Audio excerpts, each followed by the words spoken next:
Assalamualaikum warahmatullahi wabarakatuh. Bismillahirrahmanirrahim.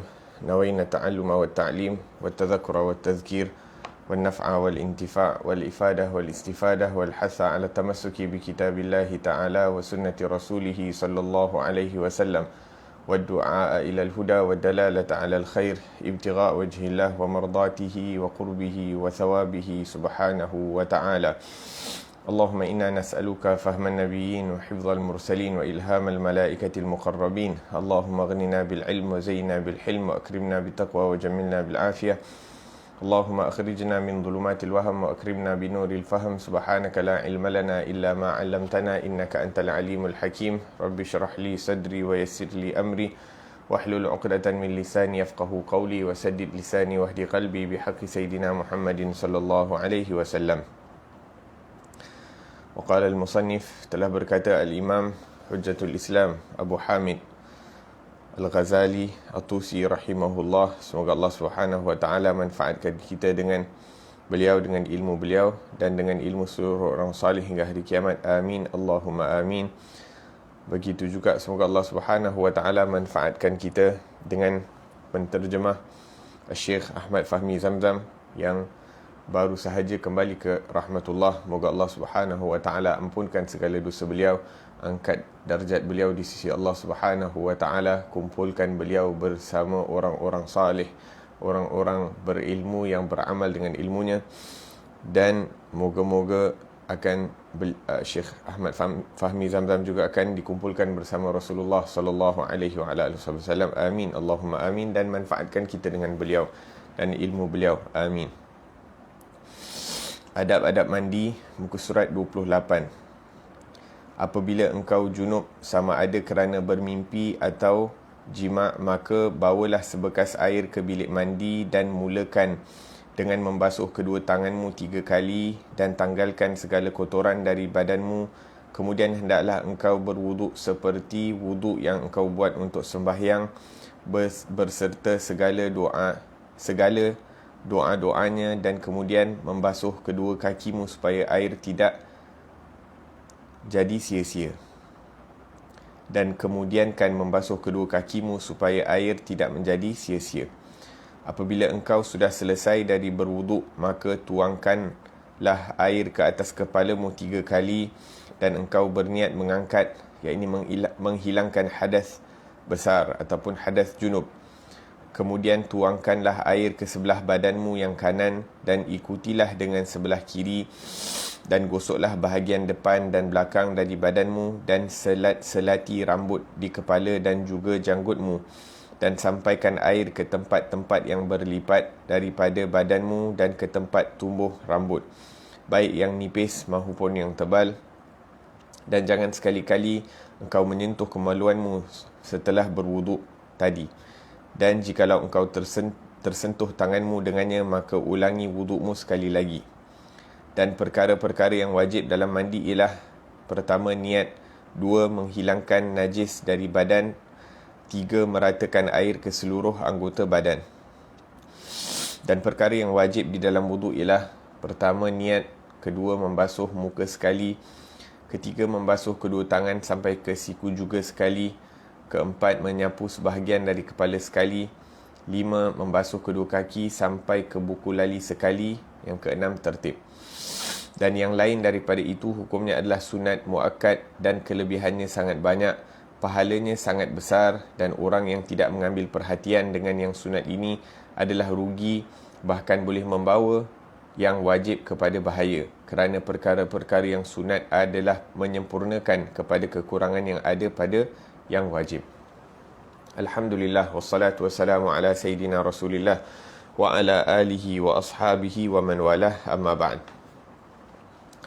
Alhamdulillah, kita bersyukur kepada Allah Subhanahu wa taala yang mana telah ajarkan kita, telah berikan kita syariah yang sempurna, agama yang dipenuhi dengan keindahan, yang dipenuhi dengan kebersihan, dan dipenuhi dengan tata tertib yang indah, sehingga menjadikan kita seorang insan yang sempurna di sisi Allah Subhanahu wa taala, menjadikan kita insan apabila kita mengikuti daripada ajaran-ajaran syariat Allah Subhanahu wa taala yang diajarkan oleh Nabi Muhammad sallallahu alaihi wasallam, kita akan menjadi seorang manusia yang hebat di sisi Allah Subhanahu wa taala.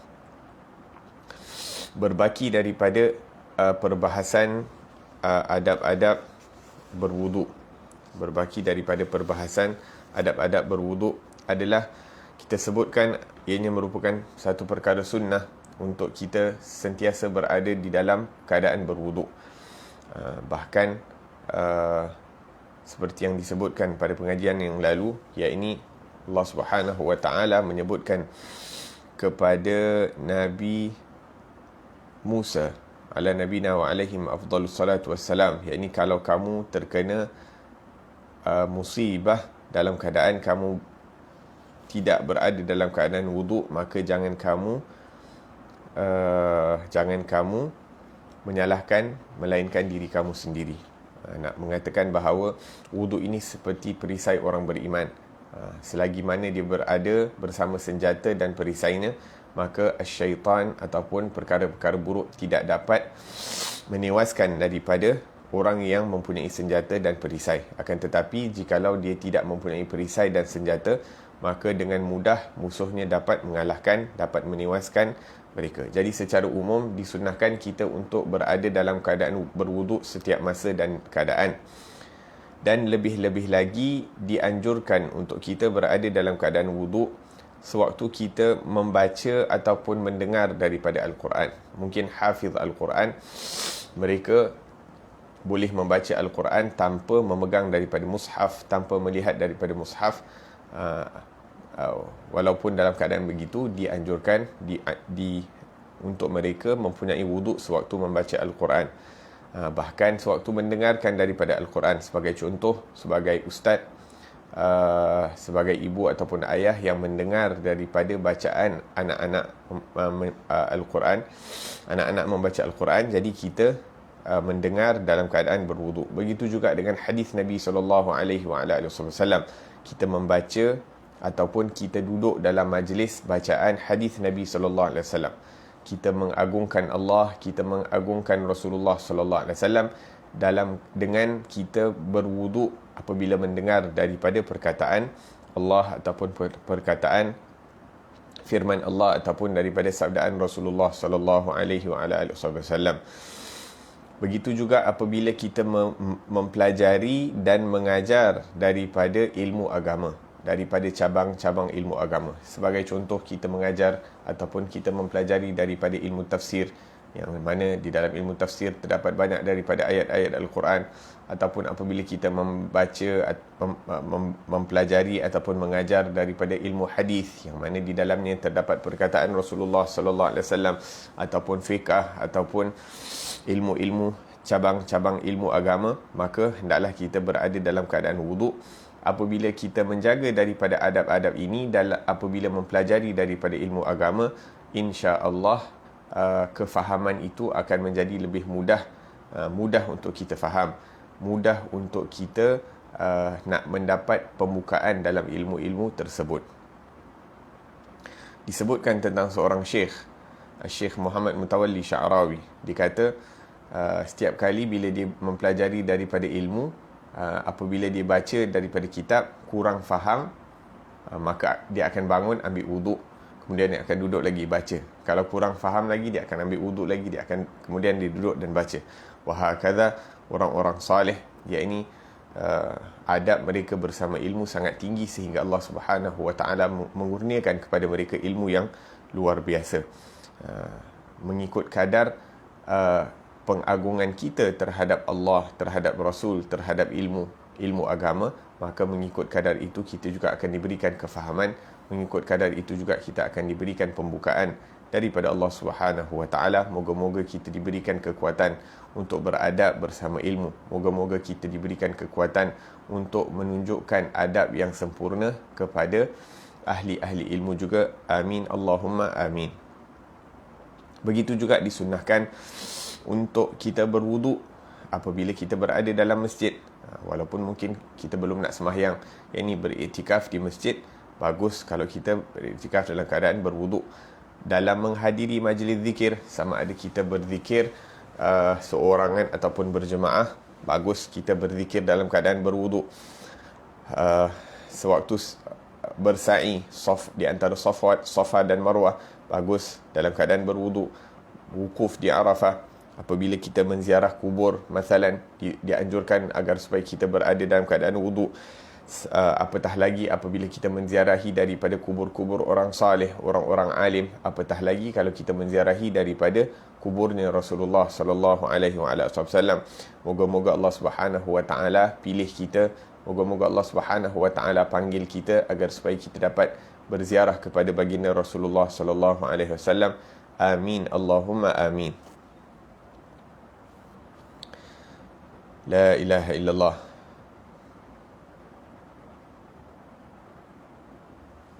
Naam.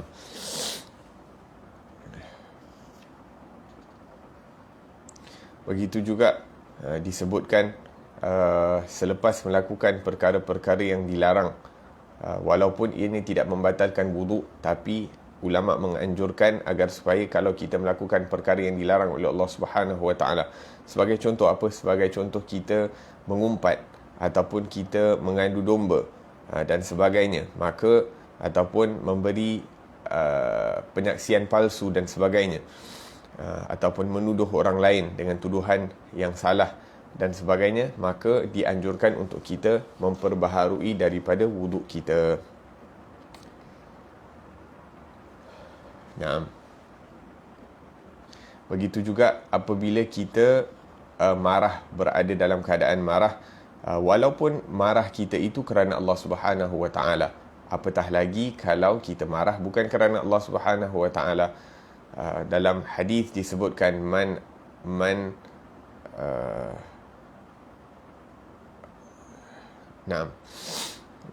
Allah Subhanahu wa taala, Nabi SAW bersabda, innal ghadab minasyaitan wa inna syaitan khuliqa minan nar wa innama tudfa'un naru bil ma' fa idza ghadiba ahadukum falyatawadda. Naam, sesungguhnya kemarahan itu adalah daripada syaitan, dan syaitan dicipta daripada api. Maka padamkanlah api itu, ataupun api itu akan terpadam dengan air. Maka apabila salah seorang daripada kamu menjadi marah, maka hendaklah dia berwuduk. Antara asbab untuk menenangkan kemarahan adalah dengan kita berwuduk. Wa fil bulughi bisin. Begitu juga apabila seseorang itu telah sampai ke usia baligh, disunahkan untuk dia berwuduk, dan juga disunahkan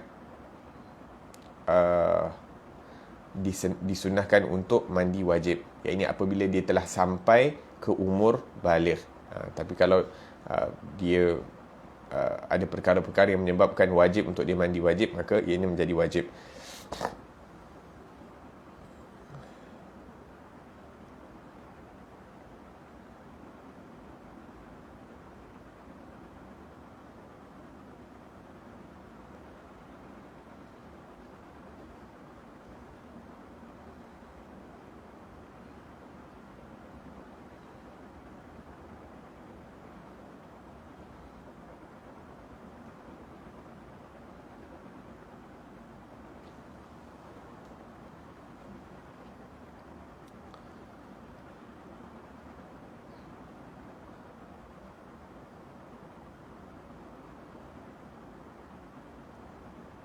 Nah, kemudian disebutkan di sini tentang adab mandi, adab-adab mandi.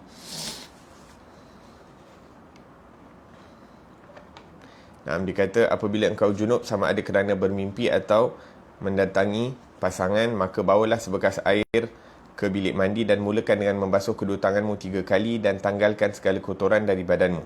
Nah, yang pertamanya adalah kalau zaman dulu kita mandi daripada air kolah dan sebagainya, ataupun daripada baldi, maka kalau terutamanya kalau kita mandi daripada baldi, sebelum nak celupkan tangan ke dalam baldi tersebut, hendaklah kita bersihkan tangan tersebut.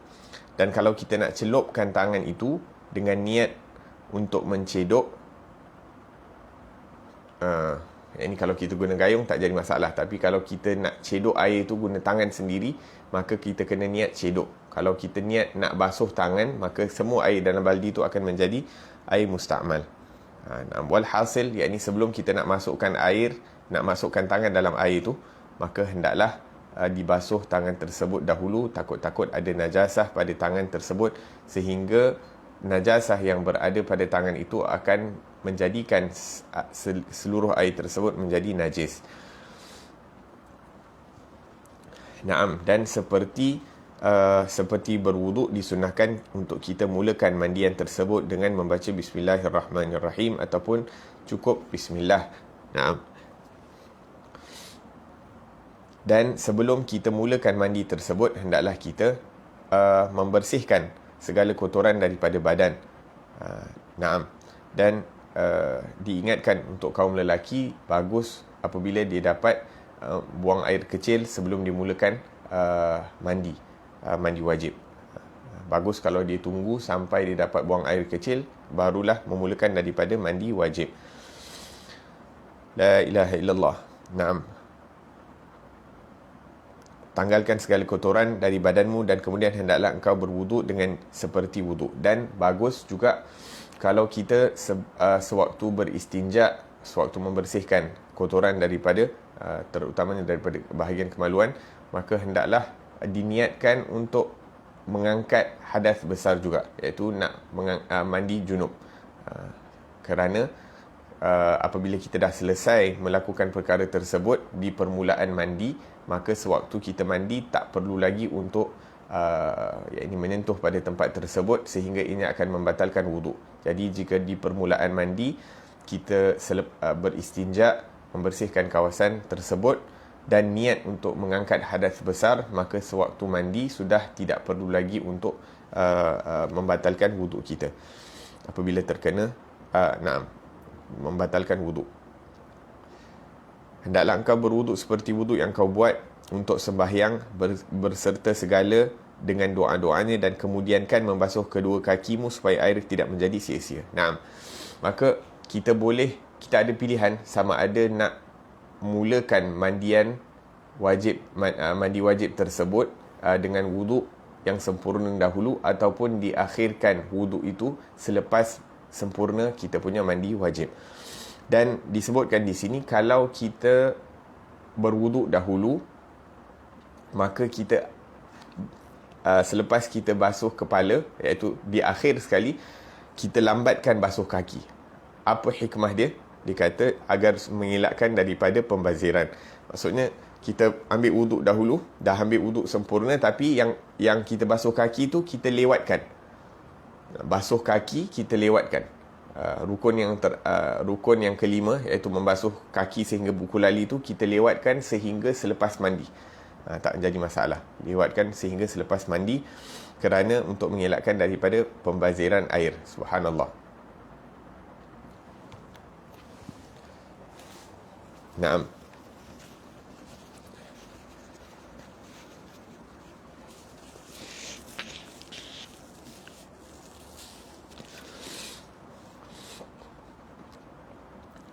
Dan apabila engkau sudah selesai dari berwuduk, maka tuangkanlah air ke atas kepalamu 3 kali dan engkau berniat mengangkat, iaitu menghilangkan hadas junub. Kemudian tuangkanlah air ke sebelah badanmu yang kanan dan ikutilah dengan sebelah kiri, dan gosoklah bahagian depan dan belakang dari badanmu dan selati rambut di kepala dan juga janggutmu, dan sampaikan air ke tempat-tempat yang berlipat-lipat dari badanmu dan ke tempat tumbuh rambut, baik yang tipis maupun yang tebal. Jadi lepas kita dah berwuduk dengan sempurna, kita boleh mulakan mandian. Dan kita mulakan mandian tersebut dengan kita menuangkan air daripada bahagian kepala. Kita tuang air dekat kepala 3 kali dan kita selati rambut kita. Make sure setiap daripada rambut kita, bahkan sehinggalah kepada kulit kepala kita itu basah dengan air, diratakan dengan air. Dan juga di bahagian muka, seperti mana kita berwuduk, kita make sure setiap daripada bulu-bulu yang berada di kawasan muka juga dibasahi, diratakan dengan air. Begitu juga celah-celah, terutamanya celah-celah mata, di bahagian hidung dan sebagainya, di celah-celah telinga. Yakni setiap bahagian daripada kepala kita itu diratakan dengan air. Kemudian kita mulakan dengan bahagian kanan badan. Dekat sini ada dua cara yang diajarkan, ataupun ada beberapa cara. Satu, kita tuangkan air 3 kali di sebelah badan kanan, dan kemudian dituang air 3 kali di sebelah kiri, dan kemudian barulah kita meratakan air ke seluruh tubuh badan kita. Naam. Naam. Ada juga cara yang lain. Kita tuang air 3 kali di bahagian, dimulakan dengan bahagian kanan depan, bahagian kanan depan badan. Kita tuang air 3 kali dan kita ratakan air di sebelah kanan depan. Kemudian kita tuang air 3 kali, ratakan air tersebut di bahagian kanan belakang badan kita. Kemudian kita tuang air 3 kali, ratakan air di sebelah kiri depan badan kita. Dan kemudian tuang air 3 kali, ratakan air di sebelah belakang kiri badan kita. Wahakadha. Maksudnya dimulakan dengan kanan, depan dulu, kemudian belakang, kemudian kiri, depan dulu, baru belakang. Ini sedikit berbeza daripada cara mandian jenazah. Kalau mandian jenazah akan dimulakan depan kanan dan kemudian depan kiri, kemudian kanan belakang, kemudian kiri belakang. Sebab apa? Sebab bila mandi jenazah susah untuk kita nak terbalikkan. Tapi untuk kita mandi diri kita sendiri, mudah untuk kita nak kanan depan belakang dan kiri depan belakang. Naam. Dan kemudian kita ratakan air ke seluruh badan. Ada juga cara yang seterusnya, ataupun cara yang dianggap lebih sempurna oleh sebahagian ulama, adalah kita basuh dan kita meratakan, kita basahkan badan kanan belah depan, dan kemudian kita ratakan air, dan kemudian kita basahkan kanan belakang badan kita, dan kemudian kita ratakan air, dan kemudian kiri depan dan ratakan air, kiri belakang ratakan air. Itu dianggap sekali. Kemudian kita repeat second time, basuh balik kanan depan, lepas tu kanan belakang, kiri depan, kiri belakang. Itu dianggap 2 kali. Kemudian kali yang ketiga, maksudnya sama ada kita nak basuh terus 3 kali dan ratakan air, ataupun kita buat sekali round, 2 kali round, ataupun 3 kali round. Allah Ta'ala alam. Dan dikatakan yang terakhir, iaitu kita buat 3 kali round. Buat sekali kanan depan belakang, kiri depan belakang, tu sekali kanan depan belakang, kiri depan belakang, kali kedua dan kali yang ketiga. Itu lebih sempurna. Itu merupakan cara yang lebih sempurna.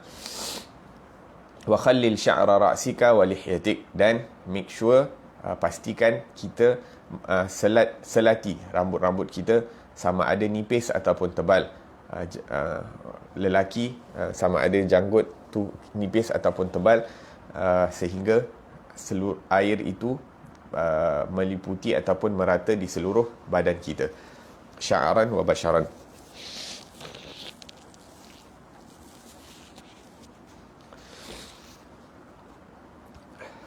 Naam.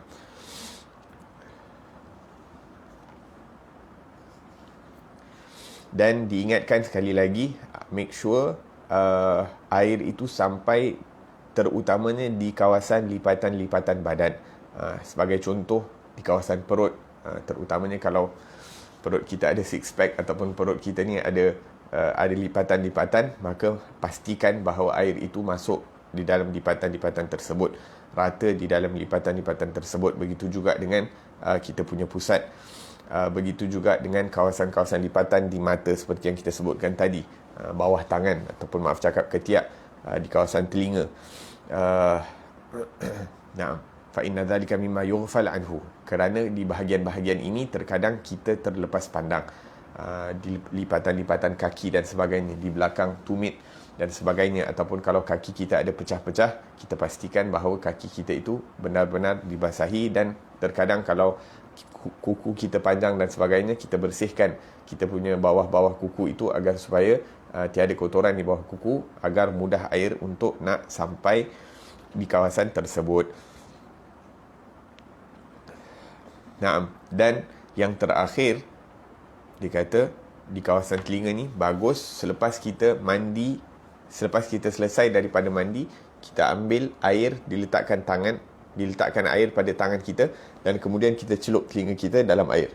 Kalau kita tuang macam ni, nanti air masuk dalam telinga pula. Tapi kita sengitkan kepala sehingga air, kita basahkan telinga itu, kita celup telinga kita ke dalam air untuk menyempurnakan daripada basuhan telinga. Nah, kenapa di dalam mandi wajib kita perlu untuk membasahkan daripada setiap rambut, sama ada nipis ataupun tebal, terutamanya kalau untuk kaum lelaki daripada janggutnya. Yakni kalau berwuduk, kalau janggut yang tebal tidak perlu dibasahkan secara keseluruhan dan sempurna. Maksudnya tak perlu untuk kita nak pastikan setiap daripada kulit di bawah janggut itu terkena akan air. Cukup sekadar dibasahkan janggut tersebut luarannya. Akan tetapi sewaktu mandi wajib hendaklah dibasahkan secara sempurna. Kerana apa? Kerana wuduk ataupun berwuduk itu berulang banyak kali dalam sehari. Akan tetapi mandi wajib ini hanya berlaku kadang-kadang sahaja. Naam. Dan diingatkan juga antara sunnah-sunnah wuduk yang juga merupakan perkara yang penting adalah kita berkumur dan juga membasuhkan daripada hidung. Masukkan air ke dalam hidung dan berkumur itu merupakan sunnah di dalam wuduk dan juga sunnah sewaktu mandi wajib. Wa mahalluhuma qabla al-wudu. Maksudnya kita tempatnya adalah di permulaan mandi ataupun di permulaan kita berwuduk. Wa kuriha tarkuhuma ka tarkil wudu. Dan makruh kalau kita berkemampuan untuk berkumur dan membasuhkan hidung itu dan kita tinggalkan dengan sengaja, maka ini adalah makruh. Wa yusannu tadarukuhuma. Bahkan disunnahkan kalau kita terlupa untuk nak berkumur dan membasuh hidung kita di permulaan wudu ataupun di permulaan mandi, boleh kita buat selepas itu, kerana walau ba'dal faragh minal ghusl. Yang ini disunnahkan untuk kita berkumur dan membasuh hidung ini walaupun selepas kita selesai mandi. Kerana li'anna sunanal ghusl la tafutu bil faragh minhu. Kerana sunnah-sunnah mandi wajib tidak akan terhilang ataupun tidak akan ada tamat tempohnya. Maksudnya tak semestinya kita kena komor mulut dan basuh hidung itu sewaktu kita tengah mandi. Ini walaupun kita dah selesai mandi, sebelum kita keluar, maksudnya masih lagi ada masa untuk berkumur dan juga membasuh hidung. Naam. Wahuma indal Malik. Naam. Naam. Jadi disebutkan di sini, dan jikalau tersentuh tanganmu dengannya, maka ulangi wudukmu sekali lagi. Dan perkara-perkara yang wajib dalam mandi ialah fardu mandi ada dua sebenarnya, niat dan meratakan air ke seluruh badan. Akan tetapi dituliskan di sini menghilangkan najis dari badan jika ada. Maksudnya sebelum kita mandi, kita kena pastikan tubuh badan kita itu bersih daripada segala najis, juga bersih daripada segala perkara yang akan menghalang air daripada dapat diratakan di atas badan. Kemudian disebutkan di sini perkara yang wajib di dalam wuduk. Yang ini kita dah bahaskan adab-adab wuduk, tapi di sini hanya diingatkan perkara-perkara fardu daripada wuduk. Bab yang sebelum ni disebutkan adab-adab wuduk secara terperinci, disebutkan segala sunnah-sunnahnya, disebutkan segala doa-doanya, tapi di sini diingatkan tentang fardu wuduk. Fardu wuduk itu ada 6. Yang pertama adalah niat untuk mengangkat hadas kecil ataupun niat untuk membersihkan diri untuk salat dan sebagainya. Niat-niat yang diterima seperti yang disebutkan dalam kitab-kitab fiqh. Yang kedua, membasuh muka sekali. Jadi kalau kita basuh muka sekali itu, pastikan air itu betul-betul kena rata di seluruh muka kita. Yang ketiga, membasuh kedua tangan sampai ke siku juga sekali. Jadi bila kita basuh sekali-sekali, kita make sure benda tu sempurna. Yang keempat, menyapu sebahagian dari kepala sekali 5. Membasuh kedua kaki sampai ke buku lali sekali. Dan yang ke-6 tertib. Dan yang lain daripada itu hukumnya adalah sunat muakkad, sunat yang diambil berat, dan kelebihannya sangat banyak, pahalanya sangat besar. Jangan sampai kita itu semua sunat je. Tak. Untuk nak sempurnakan wuduk kita itu, perlulah kita jalankan segala perkara-perkara yang dianjurkan, yang dilakukan oleh Rasulullah sallallahu alaihi wasallam, seperti yang diajarkan oleh Rasulullah sallallahu alaihi wasallam.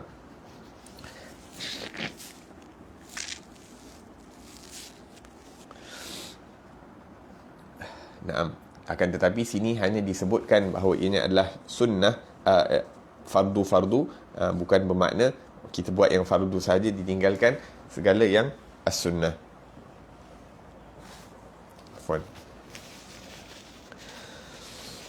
Bahkan disebutkan dalam riwayat bahawa man tahawana bil adabi hurima uqiba bitar hurima ataupun uqiba alaihi bitarkil as-sunan. Barang siapa yang tidak mengambil berat daripada adab-adab melakukan sesuatu ibadah ataupun adab-adab yang dianjurkan oleh Rasulullah sallallahu alaihi wasallam, maka dia akan diharamkan daripada melakukan perkara-perkara yang sunnah. Dan barang siapa yang tidak mengambil berat daripada perkara-perkara yang sunat, maka dia akan diharamkan daripada melakukan perkara-perkara yang wajib. Maksudnya, dengan kita mengambil berat daripada perkara adab-adab yang diajarkan oleh Rasulullah, adab-adab yang diajarkan oleh orang-orang saleh, maka kita akan diberikan taufik untuk menjaga, untuk melakukan daripada sunnah. Dan kalau kita menjaga daripada sunnah-sunnah, apa-apa sunnah yang kita tahu, kita cuba buat semampu yang mungkin, sebanyak yang mungkin, sebaik mungkin. InsyaAllah dengan keberkatan kita melakukan sunnah itu, kita akan diberikan taufik dan kesempurnaan untuk melakukan daripada perkara-perkara yang fardu. Nah,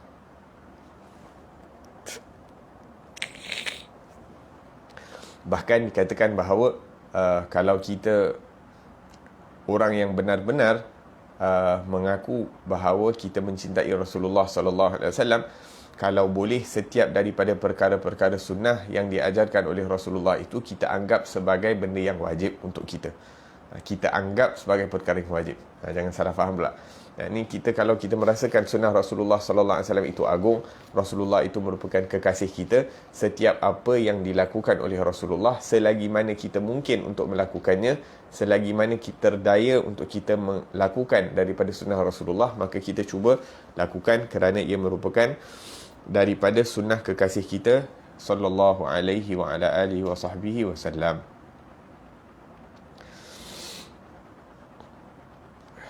Naam. Kemudian dikata orang yang tidak mengambil berat daripada melakukan daripada adab-adab dan sunnah-sunnah ini merupakan orang yang rugi. Dikata fa inna nawafil jawabir lil faraid, kerana perkara-perkara yang sunat ini akan menyempurnakan kepada kekurangan yang ada pada perkara-perkara yang wajib.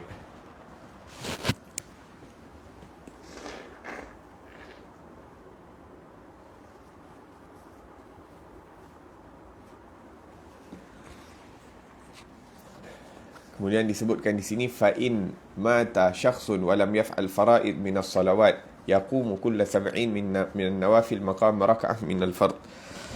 Dikata kalau satu orang tu meninggal dunia, dia tak buat apa-apa salat fardu, maka 70 daripada salat sunat itu mungkin akan menggantikan daripada satu rakaat fardu yang dia tertinggal.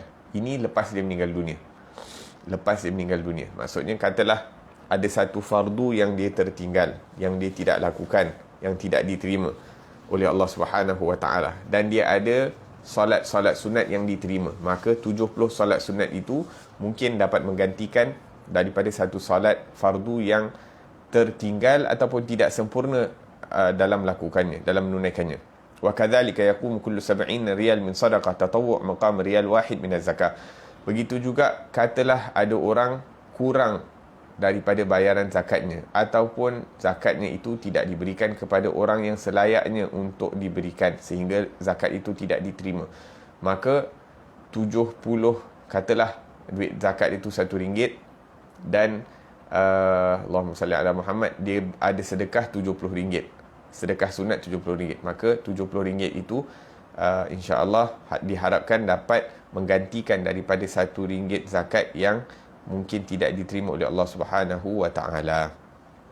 Wahakadha, maksudnya kita cuba sedaya upaya untuk melakukan perkara yang fardu itu sebaik mungkin, sesempurna mungkin, dan selepas kita berusaha untuk melakukan amalan-amalan fardu itu sebaik mungkin, dan kita cuba perbanyakkan daripada amalan-amalan sunat dengan harapan ianya dapat menampung kekurangan yang ada pada amalan fardu kita. Amma fid dunia fala yujbar tarkul faraid bin nawafil. Adapun dekat dunia, jangan pula okey aku nak tinggalkan satu fardu, aku buat 70 kali salat sunat.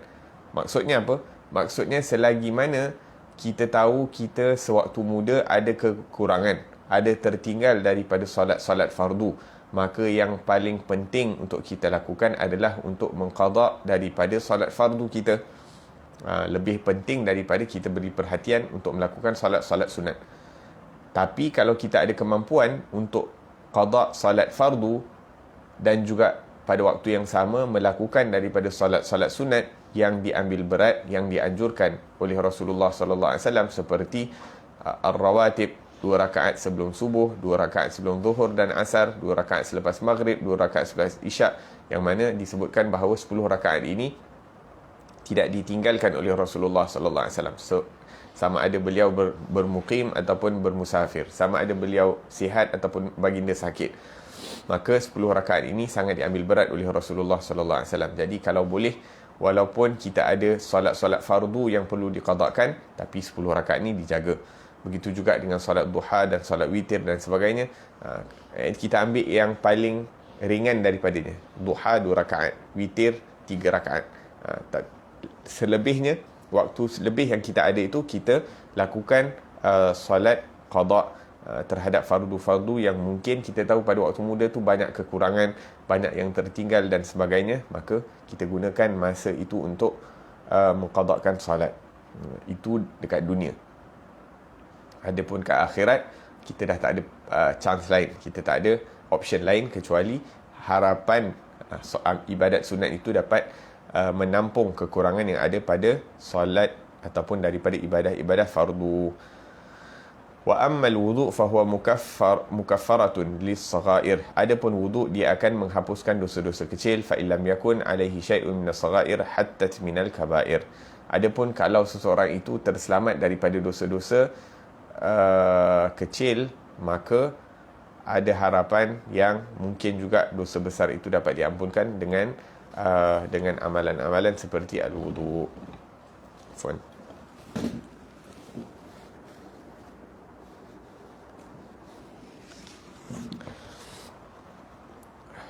Naam.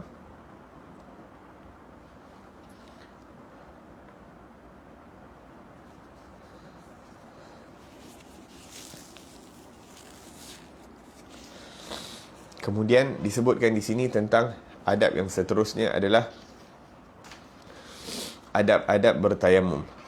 Apabila engkau tidak dapat menggunakan air kerana yang pertama, ketiadaannya sesudah berusaha mencarinya. Kedua, sebab uzur sakit. Ketiga, ada halangan dari sampai mencapai air ataupun dari sampai mendapatkan air disebabkan adanya binatang buas atau sebab ditahan di dalam penjara. Keempat, kerana air itu sedikit dan hanya mencukupi untuk menghilangkan dahagamu atau dahaga kawanmu. Kelima, kerana air itu milik orang lain yang dia tidak mahu menjualnya kecuali dengan harga yang lebih tinggi ataupun lebih mahal dari harga biasanya. Keenam, kerana ada luka dan sakit di badanmu yang engkau khawatir akan kemudaratan dirimu apabila menggunakan air. Maka dalam keadaan-keadaan ini, hendaklah engkau menunggu sehingga masuk waktu sembahyang yang fardu, kemudian carilah tanah yang baik dan berdebu dan tidak bercampur dengan benda yang lain. Tanah itu suci dan lembut, maka engkau pukulkan kedua jari-jari tapak tangan ke atas tanah tadi sambil meratakan jari-jarimu dan berniat olehmu akan istibahatus salah, maksudnya membuat sesuatu yang membolehkan sembahyang fardu. Lalu engkau sapukan kedua tanganmu tadi ke mukamu sekali. dan janganlah engkau bersusah-susah untuk memastikan debu itu sampai ke tempat tumbuh rambut, sama ada tebal atau tipis. Nah,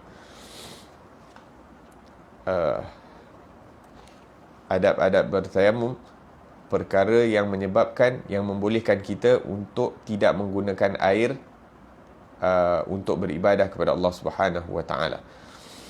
Iaitu sebab-sebab kita boleh meninggalkan penggunaan air ini bukan hanya apabila air itu tak ada, akan tetapi begitu juga ada perkara-perkara yang diizinkan oleh Allah Subhanahu wa taala agar supaya kita meninggal penggunaan air dan menggunakan at-tayammum.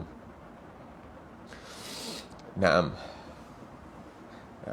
Yang pertama tu wadih, yakni ketiadaan air sesudah berusaha mencarinya. Itu pun ada perinciannya yang mana disebutkan dalam kitab fiqh, tapi kita tidak akan bahaskan di sini. Yang kedua, sebab uzur sakit. Sebab sakit, iaitu kalau kita gunakan air, penyakit itu akan menjadi lebih teruk. Bahkan disebutkan tentang perihal ini. Sebab uzur sakit, maksudnya kalau kita guna air, ianya akan menyebabkan kita bertambah sakit, maka kita dibolehkan untuk bertayamum walaupun air ada. Yang ketiga, ada halangan dari sampai mendapat air disebabkan adanya binatang buas atau sebab ditahan di dalam penjara. Contohnya, kita berada di dalam kawasan hutan, nak sampai ke tempat air itu, di antara air dengan kita ada binatang buas, maka kita dibolehkan untuk bertayamum walaupun air itu kita boleh nampak, tapi di antara kita dengan air tu ada binatang buas. Ataupun seseorang yang ditahan di dalam penjara sehingga tidak disediakan air di dalam selnya, maka dia boleh bertayamum. Au kanal ma'u hadir tahtaj ilahi li'atash, ataupun air itu ada tetapi sedikit, cukup hanya untuk kita minum, untuk menghilangkan dahaga ataupun dahaga kawan kita.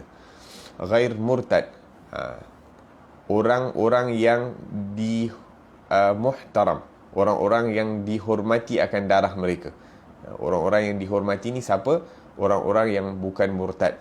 Maksudnya orang yang meninggalkan agama Islam itu seakan-akan tidak dihormati oleh agama. Watarikus salah, orang yang meninggalkan salat juga tidak mendapat penghormatan, sehingga kalau dia mati pun tak dapat minum air, tidak diambil peduli. La ilaha illallah. Maka betapa teruknya keadaan orang yang meninggalkan salat. Moga-moga Allah Subhanahu wa taala pelihara kita daripada meninggalkan salat tanpa keuzuran.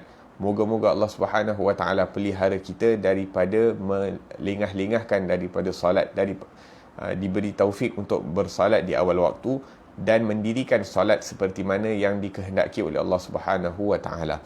Wal harbi, begitu juga orang kafir yang diperangi.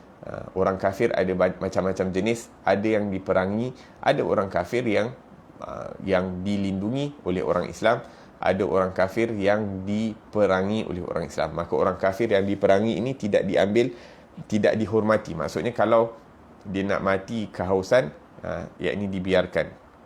Maka air itu lebih penting untuk kita berwuduk daripada berikan dia untuk minum. Nah, walau kana li hajatin ilaihi fil mustaqbal fayajib alayka an tadakhirahu. Dan kalaupun kita memerlukan air itu di masa hadapan, bukan sekarang, kita perlukan di masa akan datang, maka wajib untuk kita menyimpan daripada air tersebut. Katalah kita tak ada banyak air, maksudnya air itu cukup untuk kita minum hari ni, esok, lusa dan sebagainya. Kalau kita berwuduk dengan air tersebut, maka mungkin sahaja kita akan mati kehausan. Maka wajib untuk kita menyimpan daripada air tersebut.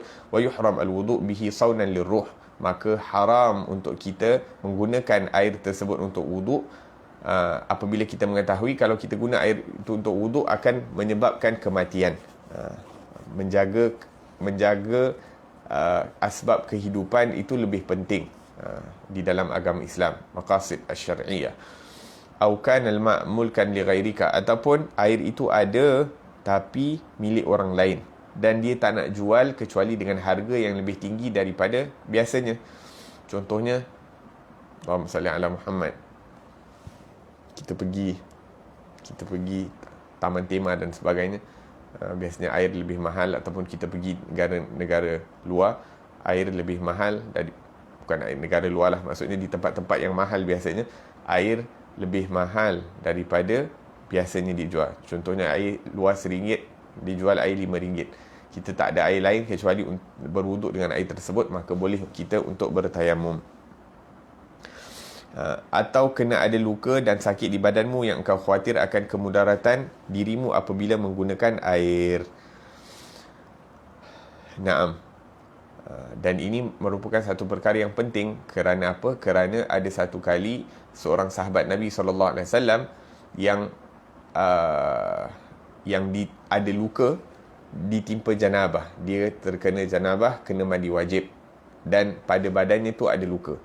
Jadi dia tanya seorang sahabat lain yang mana tidak mengetahui secara sempurna, wa in kana junuban fatahharu. Naam. Walhasil, jadi sahabat yang ditanya ni kurang ilmunya tentang hukum hakam. Jadi bila ditanya, maka dia kata, walaupun kamu dalam keadaan luka, kena mandi wajib, tak ada jalan lain.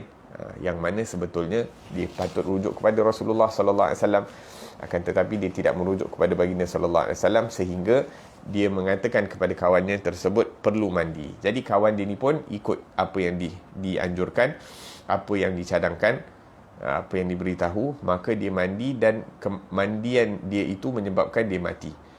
Maka Rasulullah, apabila berita itu sampai kepada Rasulullah sallallahu alaihi wasallam, Rasulullah bersabda, qatalahullah, dia telah membunuh kawannya, dan Allah Subhanahu wa taala akan menghukumnya kerana seakan-akan memberi fatwa, memberi hukum di dalam agama tanpa merujuk kepada orang yang lebih mahir. Jangan sampai kita ni orang yang tak ada ilmu, orang yang jahil, suka-suka hati memberi daripada hukum hakam agama. Ajra' lil fatwa ajra' 'ala an-nar, yakni orang yang terburu-buru untuk memberi hukum agama, seakan-akan dia terburu-buru untuk mengambil tempatnya di dalam api nerakanya Allah Subhanahu wa taala, wal iyaz billahi tabaraka wa taala. Naam. Begitu juga mungkin sahaja penggunaan air itu akan melambatkan kesembuhan. Jadi kalau dia tak guna air, cepat dia sembuh. Kalau dia guna air, lambat sembuh. Maka dalam keadaan ini pun dibolehkan untuk dia menggunakan air, menggunakan tayamum. Kemudian diajarkan tentang cara untuk bertayamum. Maka dalam keadaan-keadaan ini, hendaklah engkau menunggu sehingga masuk waktu sembahyang yang fardu, kemudian carilah tanah yang baik dan berdebu dan tidak bercampur dengan benda lain. Nak bertayamum, kena tunggu masuk waktu. Kerana tayamum ini merupakan taharah, kebersihan daripada hadas dalam keadaan darurah. Jadi tidak ada darurah selagi mana belum masuk waktu. Hanya bila masuk waktu barulah menjadi darurat untuk kita berwuduk, mensucikan diri untuk salat. Jadi sebelum masuk waktu tak boleh kita nak guna tayamum. Sebab bila dah masuk waktu kena cari air. Dah cari air tak ada, baru boleh tayamum. Dan kemudian kita kena cari tanah yang bersih, yang halal, yang berdebu dan sebagainya, dan tidak bercampur dengan apa-apa. Sama ada bercampur dengan simen putih ke, bercampur dengan pasir ke, dan sebagainya, kerana ianya tidak dianggap sebagai tanah yang sesuai untuk bertayamum. Bi'allam yakun mutanajjis wala musta'malan. Begitu juga jangan kita gunakan tanah yang telah digunakan untuk tayamum, ataupun tanah yang terkena akan najis, waliyazbillah tabaraka ta'ala. Naam.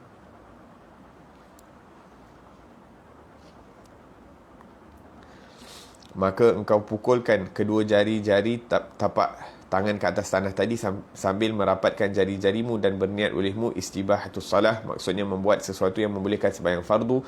Lalu engkau sapukan kedua tanganmu tadi ke mukamu sekali. Ini kita buat sekali je, tak perlu nak ratakan daripada muka tersebut. Ini kita celup, kita tepuk tangan kita sekali dekat atas tanah, Kemudian kita sapu secara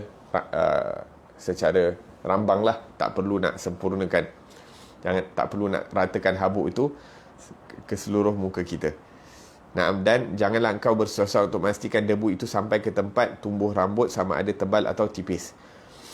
Kemudian tanggalkan cincinku jika ada, dan engkau pukulkan pula tanganmu ke atas tanah sambil merenggangkan di antara jari-jarimu, dan sapulah akan kedua tanganmu sehingga sampai pada kedua sikumu. Jikalau dua pukulan ini masih belum mencukupi, maka pukulkan pula tanganmu ke atas tanah sehingga dapat engkau menyapu tanganmu yang sempurna dengan sempurna. Kemudian sapukanlah satu tapak tangan dengan tapak tangan yang lain, dan selangi jari-jarimu untuk menyapu celah-celah jarimu. Dan sembahyanglah engkau dengan sekali tayamum ini akan sekali sembahyang yang fardu, dan beberapa kali yang engkau sukai daripada sembahyang yang sunat. Dan apabila engkau berkehendak pula membuat sembahyang fardu yang lain, maka perbuatlah olehmu tayamum yang baru. Satu tayamum untuk satu solat fardu, tapi boleh dilakukan berapa banyak solat sunat yang kita kehendaki. InsyaAllah kita akan sambung daripada perbahasan adab-adab bertayamum ini pada pengajian yang akan datang. Allah Ta'ala alam. Semoga Allah Subhanahu Wa Ta'ala tambahkan ilmu kita berkenaan dengan syariatnya Allah Subhanahu Wa Ta'ala, dan semoga Allah Subhanahu Wa Ta'ala berikan kita taufik untuk bersungguh-sungguh mencari daripada ilmu yang bermanfaat dan beramal dengannya. Kerana dengan ilmu yang bermanfaat ini akan menyempurnakan ibadah kita kepada Allah Subhanahu Wa Ta'ala, dan hanya apabila ibadah itu sempurna akan diterima oleh Allah Subhanahu Wa Ta'ala. Dan walaupun ada kekurangan di sana di sini, kita mohon daripada rahmatnya Allah Subhanahu Wa Ta'ala agar diterima segala apa yang kita lakukan ini seadanya. Tetapi perlu ada usaha daripada kita untuk menambah baik dari masa ke semasa, akan ilmu kita menambah baik dari masa ke semasa, kualiti ibadah kita kepada Allah Subhanahu Wa Ta'ala, sehingga dengan rahmat Allah Subhanahu Wa Ta'ala kita akan diterima amal ibadah kita dan diridai oleh Allah Subhanahu Wa Ta'ala. Amin Allahumma amin. Rabbana anfa'na bima 'allamtana, rabbi 'allimna alladhi yanfa'una, rabbi faqihna wa faqih ahlana wa qarabati lana fi dinina ma ahli al-qutri untha wa dhakar, rabbi wafiqna wafiqhum lima tartadi qawlan wa fi'lan karama warzuqil kulla halalan daima wa akhilla ulama wa akhilla نحظى بالخير ونكفى كل شر، ربنا واصلح لنا كل شؤون وأقر بالرضا منك العيون، واقض عنا ربنا كل الديون قبل أن تأتينا الرسل المنون، واغفر واستر أنت أكرم من ستر، وصلاة الله تغشى المصطفى من إلى الحق دعانا، والوفاء بكتاب فيه للناس شفاء، وعلى الآل الكرام شرفاء، وعلى صحب المصابيح الغرار. اللهم اهدنا بهداك واجعلنا ممن يسارع في رضاك، ولا تولنا وليا سواك، ولا تجعلنا ممن خالف أمرك وعصاك. وحسبنا الله ونعم الوكيل، ولا حول ولا قوة إلا بالله العلي العظيم، وصلى الله على سيدنا محمد وعلى آله وصحبه وسلم، والحمد لله رب العالمين، والسلام عليكم ورحمة الله وبركاته.